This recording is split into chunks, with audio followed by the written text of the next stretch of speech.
I finally got one to check it out.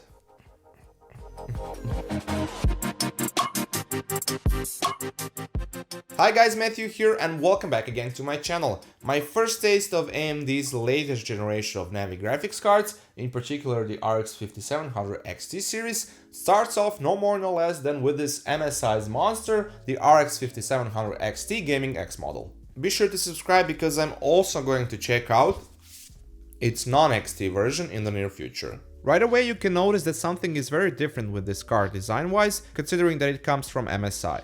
As you all probably saw in one of my RTX reviews of their cards, I'll put a random video to one of those in the right top corner if you want to check it out. They tend to carry over some design cues from their previous generations, but this time with the Navi cards they decided to go in another direction. Now we have this boxy looking minimalistic shroud, covered in black and dark grey color scheme, with sort of like a brushed aluminum finish in few areas. Overall, I must admit that I do like where this design is going, but I would really rather see those red accents being replaced, for example with maybe an RGB LED line, like ones seen on their current gen Nvidia offering, instead of just being a fixed red accent. Actually, my first thought when I saw them was that they were going to light up in red, based on some of their former design choices that I've seen. As for the actual RGB lighting, we have this well familiar and pretty modest add-on of a glowing MSI logo on the side of the card. Alternatively, they could have put some extra lighting on that massive aluminum backplate, which brings in this very cool looking design, fit and finish, and actually there's some thermal pads between it and the PCB of the card for improving the overall heat dissipation. The back IO shield is really hollowed out, probably so the hot air can easily escape, but it does look a bit weird. Back here you'll find the standard layout of video outputs with 3 display ports and 1 HDMI. Lastly, in terms of other ports on it, for powering it up, you'll find 2 8-pin PCI Express power connectors.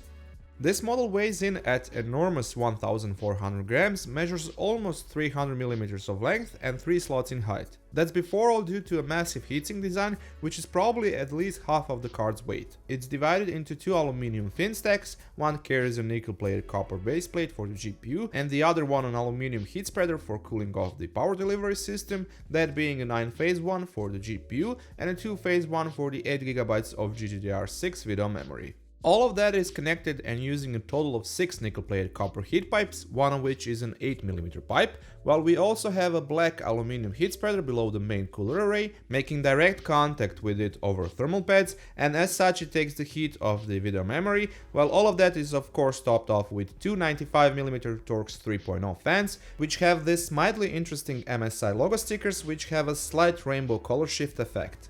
Speaking of the fans, with this cooler design, MSI puts all of their bets for this model on its noise and cooling performance. I was seeing mostly below 70 degrees Celsius during my benchmarking runs, which was more than a decent figure for a Navi card, while the hotspot temperature didn't go over 90 degrees Celsius. During idle, the GPU temperature was mostly around 50 degrees Celsius, which is high but understandable since the fans don't spin if the temperature is below 60 degrees Celsius. Plus, it heavily depends on your chassis airflow, while the fan speed under load was roaming around 1300 RPM, which was hard to hear even with it sitting right next to me on an open testbed. Here's a short sound clip of the card under load, while also showing the sound meter for a measurement comparison.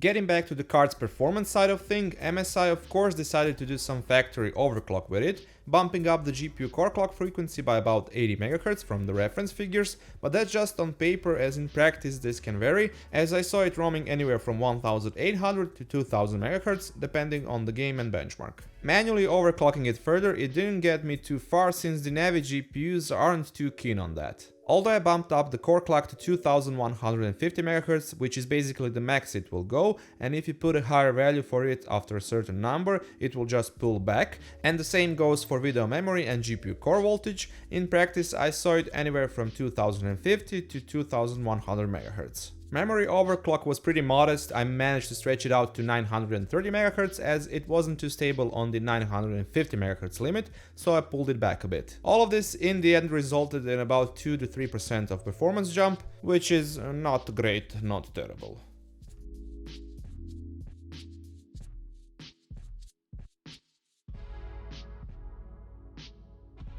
Before I cross over to my benchmarking results, if you have any questions or concerns about this card, please do feel free to leave your comment down below, and here in the description box to be precise, you will also find my listed out setup which I used for testing out this GPU. Similar to its main rival, Nvidia's RTX 2060 Super, the RX 5700 XT delivers enough horsepower for you to basically play any game at 1440p and high settings while getting above 60 FPS.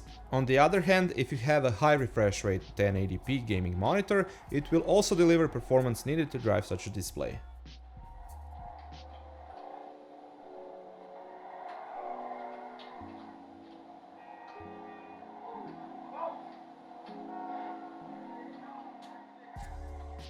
As for the power draw, the system in idle pulled around 60 watts, while putting a load only on the GPU it went up to 315 watts, so that's about 255 to 260 watts of raw pull from the graphics card, plus a bit more when you count in the idle power draw.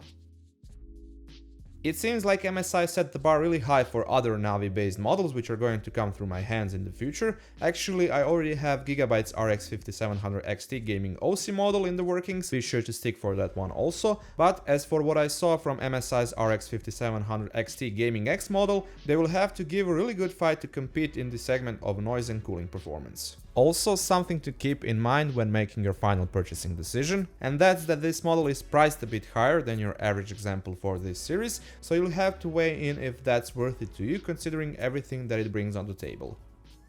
That's it for this time from me. Thank you once again for watching. Toss me a thumbs up if you enjoyed my content, that really helps a lot. And if you like what you saw, feel free to subscribe, and if you already are, be sure to press that notification bell down below so you don't miss out on a new video. And until then, catch you later guys.